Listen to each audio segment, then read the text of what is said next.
வருங்கால தமிழக அரசு அதிகாரிகளே வணக்கம். Welcome to TNPSC army. கற்க கசடற. இன்றைக்கி நாள் எல்லாத்து லைஃப்லேயுமே கண்டிப்பாக ஒரு மறக்க முடியாத நாளாக அமையும்னு நினைக்கிறேன். இன்றைக்கி ஜூன் 9 குரூப் 4 எக்ஸாம் முடிஞ்சு ஒரு 2 மணி நேரத்துக்குள்ளே தான் இருக்கும். எக்ஸாம் எல்லாருமே நல்லா எழுதியிருப்பீங்க. சில பேர் எல்லாருமே அந்த நோட் பண்ணிட்டு வந்திருப்பீங்க. சில பேர் நோட் பண்ணாமல் இருப்பீங்க. நோட் பண்ணாமல் இருக்கிறவங்க ஃப்ரீயாக விடுங்க. அடுத்த வாரம் இல்லை அதுக்கு அடுத்த வாரம் ஆனுவல் பிளானர் வந்துடும். இருந்தாலும் அந்த ஆர்வம் என்னால் தாங்க முடியல. நான் எப்போயும் அந்த ஆன்சர் கீ செக் பண்ணணும்னு நினைக்கிறவங்க, என்னால் ஓரளவுக்கு தெரிஞ்சவரெலாம் புக்ஸில் இருக்கிற கொஸ்டின்ஸ் மட்டும் கண்டுபிடிச்சி நான் ஆன்சர் கீ நோட் பண்ணி வச்சுருக்கேன். அந்த ஆன்சர் கீழே என்னென்னு சொல்கிறேன். அதுக்கு முன்னாடி நான் எப்பயுமே சொல்கிறதா, நான் யாராவது நம்ம சேனலுக்கு புதுசாக வந்துட்டிங்கன்னா தயவு செஞ்சு நம்ம சேனலை சப்ஸ்கிரைப் பண்ணிவிட்டு அதுக்கப்புறம் இந்த வீடியோ பாருங்கள். கிட்டத்தட்ட 10,000 சப்ஸ்கிரைபரை நெருங்க போகுது. நீங்கள்லாம் கொஞ்சம் ஹெல்ப் பண்ணிங்கன்னா கண்டிப்பாக 10,000 ரீச் பண்ணிடலாம். இது ஒரு பெரிய மைல் ஸ்டோனாக எனக்கு இருக்கும். சரி வாங்க இப்போ வீடியோக்குள்ளே போகலாம். போன குரூப் 4 நாங்கள் எழுதிட்டு வந்தோடனே இதே மாதிரி தான் ஆன்சர் கீ செக் பண்ணணும்னு சொல்லிட்டு ஒரு சேனலை செக் பண்ணோம். அந்த சேனல் பேர் சொல்ல விரும்பல, இருந்தாலும் நான் செக் பண்ணோம். எல்லாமே கரெக்டாக தான் சொல்லிட்டு இருந்தாங்க. அவங்க மேலே நான் பெருசாக எதுவும் தப்பு சொல்ல விரும்பல. ஆனால் ஒரு கொஷின் ஒரு கொஷின் இல்லை, ஒரு கிட்டத்தட்ட ஒரு 5-6 கொஷின் அவங்க சொன்னது எல்லாமே நம்ம அஃபிஷியல் ஆன்சர் கீ வந்ததுக்கப்புறம் அது அப்படியே மாறி இருந்தது. இது யாருக்கு தாக்கத்தை ஏற்படுத்துன்னா, நல்ல ரேங்க் எடுத்துருக்கிறவங்களுக்கு ஒன்றும் பிரச்சனை இல்லை. அந்த பார்டரில் இருக்கிறவங்க எனக்கு வந்துடும் அப்படின்னு சொல்லிட்டு, இந்த வேலை எனக்கு கண்டிப்பாக வந்துடும் அப்படின்னு சொல்லி நினச்சிட்டு இருப்பாங்க. ஆனால் கண்டிப்பாக என்னென்னு பார்த்தீங்கன்னா, அந்த அவங்க சொன்ன மார்க்குக்கு படி வராது. கடைசியில் அவங்களுக்கு ஏமாற்றம் தான் இருக்கும். அதனால தான் நான் சொல்கிறேன், இப்பயும் சொல்கிறேன், தயவு செஞ்சு அஃபீஷியல் ஆன்சர் கீயை தவிர வேறு எந்த சேனல், எவ்வளோ பெரிய டாப் மோஸ்ட் சேனலாக இருந்தாலும் சரி, அவங்களோட ஆன்சர் கீழே செக் பண்ணாதீங்க.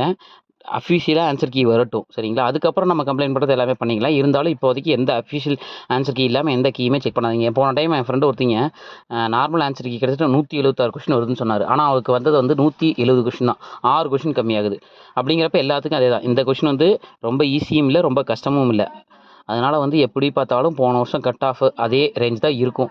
போன வருஷம் கட் ஆஃப் நார்மலாக 160, அதாவது ஜென்ரல் கேட்டகரியில் இருக்கிறவங்க 160 வரல இருந்தது. அந்த பிசி எம்பிசி எல்லாமே ஒரு 2 மார்க் அதிகபட்சம் ஒரு 160 165க்கு மேலே தான் எல்லாத்துக்குமே கிடச்சிது. 165 கொஸ்டின் போட்டவங்க, மார்க்கில் 165 கொஸ்டின் போட்டவங்க கண்டிப்பாக வேலைக்கு போயிட்டாங்க.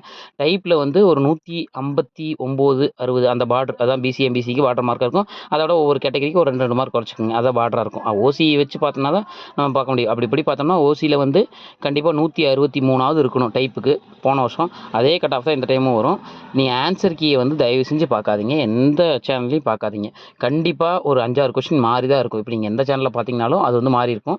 நீங்கள் என்ன பண்ணுறீங்கன்னா, அப்படியே அடுத்த எக்ஸாம் படிக்க ஆரம்பிச்சிருங்க. என்னடா இவன் ஆன்சர் கீயை சொல்கிறேன்னு சொல்லிட்டு இப்போ எது சொல்கிறானேன்னு சொல்லி நினைக்க வேண்டாம். ஆன்சர் கீ சொல்கிறதுக்கு ஒரு 10 நிமிஷம் கூட ஆகாதுங்க. ஆனால் அதனோட இம்பேக்ட் நாங்கள் எல்லாருமே ரியலைஸ் பண்ணியிருக்கோம். அதனால தான் நான் உங்ககிட்ட சொல்கிறேன். அஃபிஷியல் ஆன்சர் கீ வந்தோடனே நான் எல்லாத்தையுமே எக்ஸ்பிளைன் பண்ணியே ஒரு வீடியோ போடுறேங்க. கண்டிப்பாக இந்த வீடியோ உங்களுக்கு சாட்டிஸ்ஃபையாக இருக்காது. எல்லாருமே ஆன்சர் கீ பார்க்கணும்னு சொல்லி நினச்சி தான் வந்திருப்பீங்க. இருந்தாலும் நான் ஃபேக்ட்டை தான் சொல்கிறேன். ஆனால் ஒரு ஆன்சர் கீயை தெரிஞ்சுக்கிறதுக்கு இது பெட்டர் தான். அதனால் விட்டுருங்க. வீடியோ பிடிச்சிருந்ததுன்னா லைக் பண்ணுங்கள். அதே மாதிரி உங்கள் ஃப்ரெண்ட்ஸுக்கு இதை ஷேர் பண்ணுங்கள். நன்றி, வணக்கம். வாழ்க தமிழ், வெல்க தமிழ்.